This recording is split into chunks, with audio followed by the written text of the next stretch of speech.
오늘도 주님의 크신 사랑과 은혜 가득한 복된 주일이 되어지기를 원하고 복된 예배 시간이 되기를 주님의 이름으로 축원합니다. 오늘은 목회자 주일입니다. 주님의 교회와 사역을 위해서 묵묵히 헌신하는 모든 목회자들께 감사드리고 또 교회를 섬기기 위해서 헌신하는 우리 모든 직분자 또 성도님들께 감사를 드립니다. 우리들의 수고와 헌신이 천국에서 아름다운 상급으로 주어질 줄로 믿습니다. 주님은 언제나 주님께 헌신하고 순종하는 사람들을 편에 선 하나님의 사람들을 축복하시는 하나님이시기 때문입니다. 그래서 오늘은 영원히 내 편이 되어주시는 하나님에 대해서 함께 말씀을 나누려고 합니다. 영국의 유명한 조각가이자 화가인 프레드릭 와츠의 희망이라는 그림 보신 적 있습니까? 바로 이 그림입니다. 이 그림을 보면 한 여인이 눈을 수건으로 가린 채 지구 위에 외롭게 앉아 있습니다. 그녀의 손에는 고대 악기인 수금이 들려 있는데요. 자세히 보면 수금의 줄이 다 끊어지고 오직 한 줄만 남아 있습니다. 이 여인은 그 마지막 남은 한 줄을 연주하기 위해서 외롭게 귀를 기울이고 있지요. 우리 인생이 꼭 이 그림과 같을 때가 있지 않은가라는 생각을 해봅니다. 평소에는 주변에 친구도 많고 도와줄 사람도 많아 보입니다. 그렇지만 정작 사람들의 도움이 필요할 때 그들이 어디 있는지 찾을 수 없을 때가 많지요. 마치 주변의 줄들이 다 끊어져 나간 것처럼 혼자 외로이 버텨야 할 때가 있습니다. 오늘 본문의 주인공 여호수아의 심정이 딱 이와 같았을 거다라는 생각을 합니다. 지금 여호수아는 거대한 여리고 성 앞에 서 있습니다. 고고학자들의 고증에 따르면 당시 여리고 성은 마차가 마주 달릴 수 있을 정도로 두껍고 높은 난공불락의 이중성벽이었다라고 이야기를 합니다. 이스라엘 백성들에게는 그 성을 무너뜨릴 제대로 된 무기가 없었지요. 게다가 이제 막 요단강을 건너왔기 때문에 뒤로 물러설 곳도 없는 배수의 진이었습니다. 이런 상황에서 백성들의 목숨을 책임진 지도자 여호수아의 어깨는 참 무거웠을 겁니다. 도저히 넘을 수 없을 것 같은 꽉 막힌 여리고 성벽을 바라보면서 그는 밤잠을 이루지 못하고 성 근처를 배회했습니다. 극심한 고독과 두려움 속에서 여호수아의 마음속에는 단 하나의 간절한 생각뿐이었을 겁니다. 누가 내 편이 되어 이 성을 함께 무너뜨려 줄 것인가? 누가 내 편이 되어서 이 성을 넘을 수 있도록 도와줄 수 있을 것인가? 오늘 말씀을 통해서 거대한 벽 앞에 내 편은 어디에 있느냐고 부르짖는 우리들이 영원한 내 편이 되시는 하나님을 어떻게 바라보고 의지해야 하는지 세 가지 영적 원리를 통해서 그 놀라운 비밀을 함께 살펴보려고 합니다. 첫째로 우리 인생의 위기 앞에서 질문의 전환을 이루어야 합니다. 하나님이 내 편이냐가 아니라 내가 하나님 편인가를 물어봐야 한다는 거죠. 여호수아가 마주한 순간이 바로 이 질문의 기로였습니다. 서슬퍼런 칼을 빼들고 서 있는 정체불명의 장수를 향해서 여호수아는 숨이 턱 막히는 긴장감 속에서 첫 마디를 내뱉습니다. 너는 우리를 위하느냐 우리의 적들을 위하느냐? 한마디로 내 편이냐 적들 편이냐? 이 질문은 오늘날 우리 모두의 질문이기도 한 것 같습니다. 하나님, 당신은 내 편입니까? 아니면 저 고통과 시련의 편입니까? 내 기도를 들으시는 분입니까? 아니면 내 대적들을 방관하시는 분이십니까? 우리는 언제나 하나님을 나의 목적과 안정을 위해 끌어들일 수 있는 동맹군으로 취급할 때가 참 많은 것 같습니다. 그러나 이 질문에 대한 여호와 군대 대장의 대답은 매우 단호하고 또 차가웠습니다. 본문 14절을 보면 그는 짧게 아니다 라고 응답합니다. 아니다. 히브리어를 통해 보면 이 단어는 단순한 부정이 아닙니다. 상대방이 전제하고 있는 질문의 틀 자체를 완전히 거부하고 무너뜨리는 강력한 단절의 선언이다라고 되어 있어요. 즉, 나는 내가 규정한 우리 편이냐 적군 편이냐라는 인간의 범주 속에 갇힌 존재가 아니다라는 선언입니다. 이 본문을 유진 피터슨 목사는 이렇게 이야기를 합니다. 우리는 끊임없이 하나님을 내 삶의 조력자나 해결사로 고용하려 합니다. 그러나 하나님은 결코 우리 인생의 조연으로 고용되신 분이 아닙니다. 그분은 우리 전쟁의 대장으로 오신 분이십니다. 할렐루야.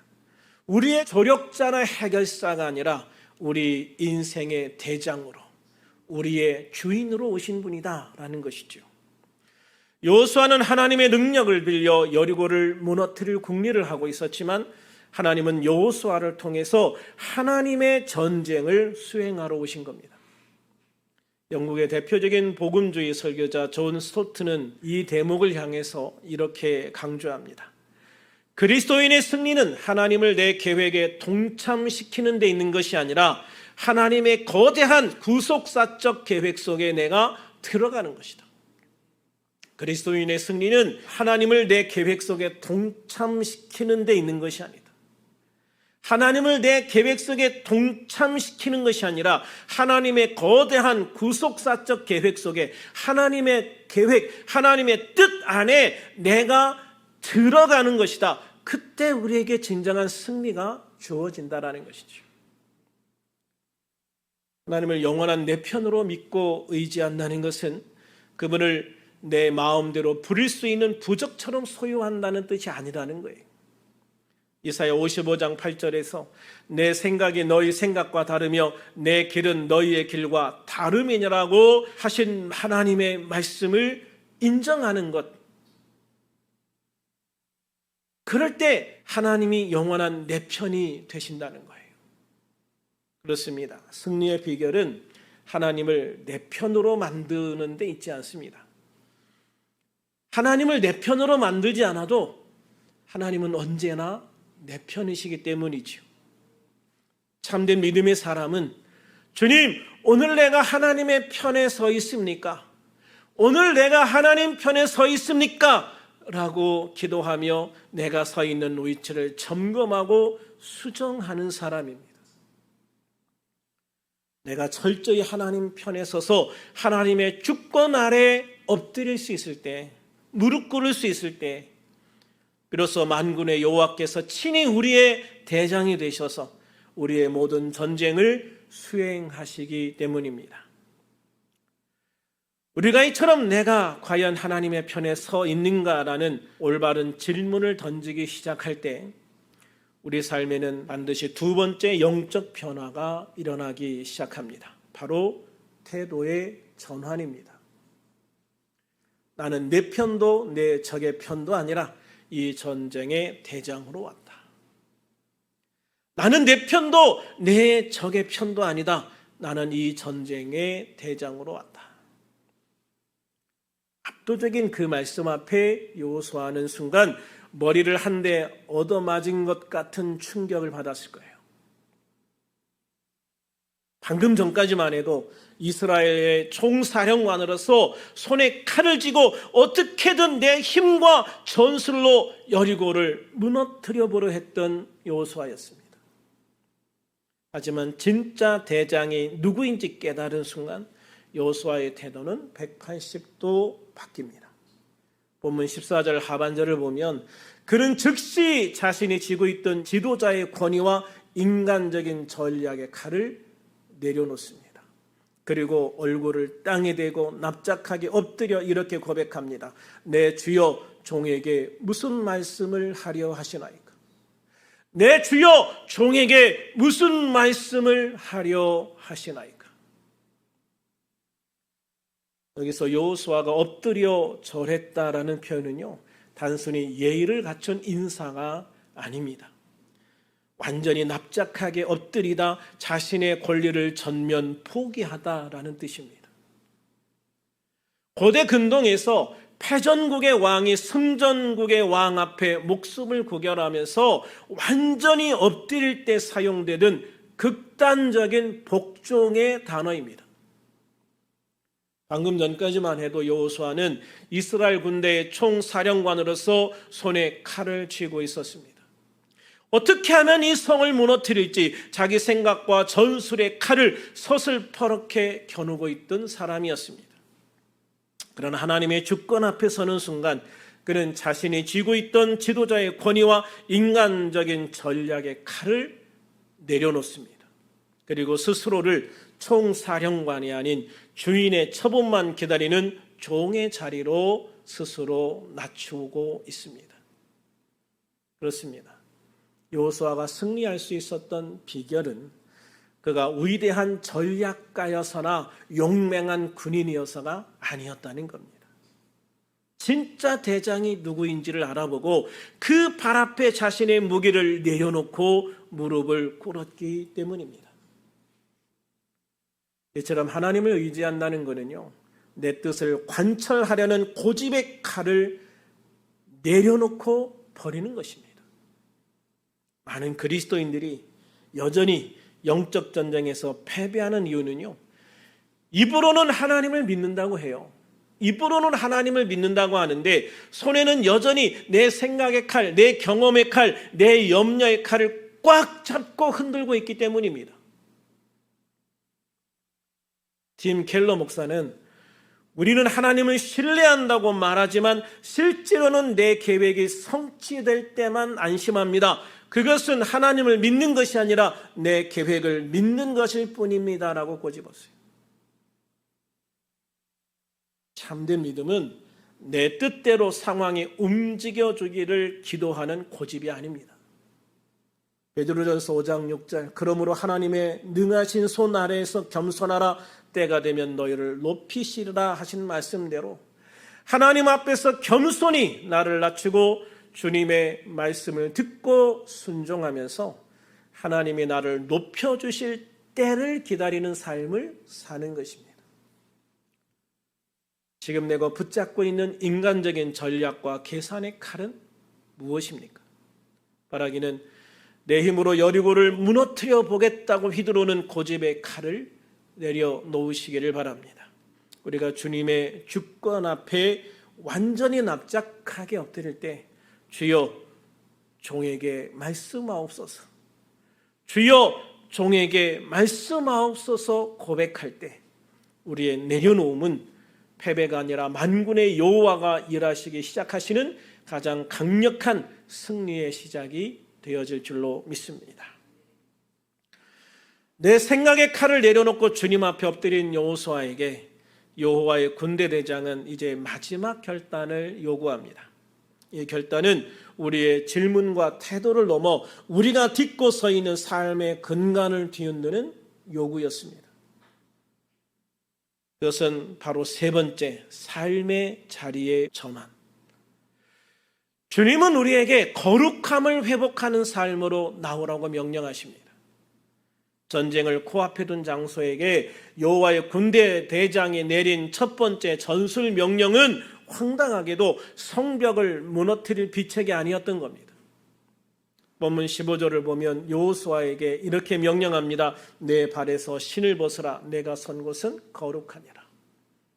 내 발에서 신을 벗으라. 내가 선 곳은 거룩하니라. 성문을 걸어 잠근 여리고 성 앞에서 신발을 벗으라는 명령은 자살행위나 마찬가지입니다, 여러분.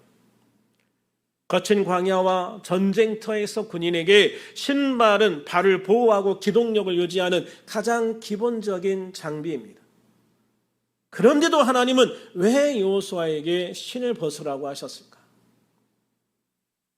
내 발에서 신을 벗으라는 하나님의 말씀은 세상의 온갖 탐욕과 부정함으로 얼룩진 세속의 신발을 벗어버리라는 거룩함의 초대, 거룩함으로의 초대였다고 할 수 있습니다. 하나님은 여리고라는 거대한 장벽을 무너뜨리기 전에 여호수아가 딛고 선 삶의 자리부터 거룩하게 변화시키기를 원하셨던 겁니다. 이 거룩함은 하나님의 말씀 안에 순종할 때 주어지는 자리입니다. 이에 대해서 릭 워렌 목사는 그의 메시지에서 이렇게 선포합니다. 하나님은 우리의 능력이나 전략에 관심이 없으십니다. 하나님이 찾으신 것은 언제나 우리의 거룩함입니다. 우리가 거룩함을 회복할 때 우리가 딛고선 절망의 자리는 하나님의 영광이 임하는 거룩한 땅으로 바뀌게 되어질 것입니다. 우리는 삶의 여리고를 마주할 때 상황이 바뀌고 문제가 해결되는 환경의 변화만을 구합니다. 그러나 하나님은 환경을 바꾸시기 전에 내가 거룩하니 너희도 거룩할지어다라고 요구하시며 우리의 영적 상태를 먼저 점검하라 말씀하십니다. 세상과 양다리를 걸치고 서 있는 타협의 신발, 내 수단과 방법을 의지하던 불신앙의 신발을 그대로 신은 채로는 하나님의 전쟁을 승리로 이끌 수 없다고 말씀하시는 겁니다. 그렇습니다. 우리가 거룩함을 잃어버린 채 세상의 방법으로 승리를 구하는 것은 대장이신 하나님을 모욕하는 것입니다. 진짜 승리는 세상의 신발을 벗고 오직 주님의 임재 안으로 들어갈 때 시작되는 겁니다. 사랑하는 여러분, 여전히 세상의 가치관과 염려로 뒤엉킨 낡고 부정한 신발을 그대로 신은 채로 하나님 내 편이 되어주세요라고 외치고 있지는 않습니까? 주님은 오늘 우리에게 그 부정한 신발을 벗으라고 말씀하십니다. 우리가 서 있는 삶의 자리를 거룩한 예배의 자리, 온전한 순종의 자리로 전환할 때 사방이 막힌 절망의 여리고는 무너지게 되어질 것이고 하나님의 거룩한 승리가 우리 앞에 선포될 것입니다. 제 말씀을 정리합니다. 오늘 우리는 거대한 여리고 성벽 앞에 서 있던 여호수아의 고독과 두려움을 함께 바라보았습니다. 그리고 그 절망의 자리에 찾아오신 여호와의 군대 대장을 만났습니다. 여호수아가 자신의 군사적 전술과 생각의 칼을 내려놓고 세상에 때가 묻은 인간적인 신발을 벗어 던진 채 오직 주님의 주권 앞에 납작하게 엎드렸을 때 어떤 일이 일어났습니까? 놀랍게도 이스라엘 백성은 칼 한 번 제대로 휘두르지 않고 화살 한 대 날리지 않고 난공불락이라 불리던 여리고 성을 무너뜨렸습니다. 이 성을 점령하는데 단 한 명의 전사자도 부상자도 없었습니다. 여호수아의 전쟁이 아니라 만군의 여호와 하나님의 전쟁이 되었기 때문입니다. 세상의 동맹군과 아군은 상황에 따라 변합니다. 조건에 따라 변합니다. 내게 이익이 될 때는 내 편인 양 내 곁에 서 있지만 정작 사방에 꽉 막힌 여리고를 만나면 연기처럼 안개처럼 사라지는 것이 인간의 의리이고 세상의 줄일 뿐입니다. 그러나 우리가 내 생각에 고집을 버리고 온전히 하나님 편에 서 있기만 하면, 우리가 내 생각에 고집을 버리고 온전히 하나님 편에 서 있기만 하면 우리 주님은 세상 끝날까지 우리를 떠나지 아니하시고 끝까지 책임지시는 우리의 영원한 대장이 되어 주실 것입니다. 지금 이 순간 우리들의 마음을 짓누르고 있는 여리고의 성벽은 무엇입니까? 내 힘으로 무너뜨려 보겠다고 움켜쥐고 있는 인간적인 생각의 칼을 이제는 내려놓으시기 바랍니다. 또한 주님 앞에서 아직도 벗지 못한 염려와 불신앙, 세상 타협의 낡은 신발도 다 벗어버리시기 바랍니다. 우리가 주님의 주권을 온전히 인정하며 그 발 앞에 엎드리게 되어질 때 영원한 내 편이신 만군의 여호와께서 친히 우리의 대장이 되셔서 앞서 행하실 줄로 믿습니다. 이번 한 주간 내 삶의 주권을 하나님 앞에 온전히 내어드리고 영원한 대장 되신 주님만 바라보고 의지함으로 마주한 모든 성벽을 무너뜨리는 기적과 승리를 경험하는 우리들이 다 될 수 있기를 우리 주님의 이름으로 축원합니다. 축원합니다.